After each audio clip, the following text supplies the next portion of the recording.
வெளிநாட்டு பருத்தி இறக்குமதிக்கு வரி விலக்கு அளிக்கப்பட்டதைத் தொடர்ந்து உள்நாட்டு சந்தையில் பருத்தி விலை கடுமையாக சரிந்துள்ளதாக திருவாரூர் விவசாயிகள் வேதனை தெரிவித்துள்ளனர். அதனால மிகப்பெரிய ஒரு இந்தியா விவசாயிகள்லாம் மிகப்பெரிய ஒரு பாதிப்புக்கு உள்ளாகிட்டோம்.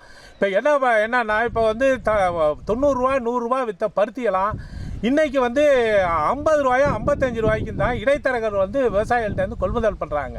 இப்போ சென்டிகேட் அமைச்சிக்கிட்டு இப்போ இது மாதிரி வேலைகள்லாம் நடக்குது. இந்தியாவில் விளையிற பருத்திக்கலாம் இப்போ இங்கேருந்து மில்லுக்கு எடுத்துகிட்டு போனால் விவசாயிகள்கிட்டேருந்து மில்லுக்கு எடுத்துகிட்டு போனால் அதுக்கு செஸ் வரின்னு போடுறாங்க.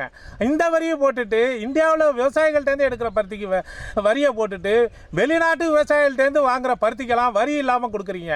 அப்போ இந்தியா விவசாயிகள்லாம் இதோட சுத்தமாக அழிஞ்சு போகணும்னு நினைக்கிறீங்களா? ரெண்டு கவர்மெண்ட்டும் சேர்ந்துக்கிட்டு முதலமைச்சர் விவசாயிகள்லாம் காவந்து பண்ணனா உடனடியாக போர்க்கால அடிப்படையில் பிரதமருக்கு கடிதம் எழுதி விவசாயிகளை காவந்து பண்ணுற ஒரு எண்ணம் உங்களுக்கு இருந்துச்சுன்னா கடிதம் எழுதி இறக்குமதியை சுத்தமாக 6 மாதத்துக்கு தடை செய்வீங்கன்னு நாங்கள் விவசாயிகள்லாம் எதிர்நோக்கி கொண்டு இருக்கிறோம்.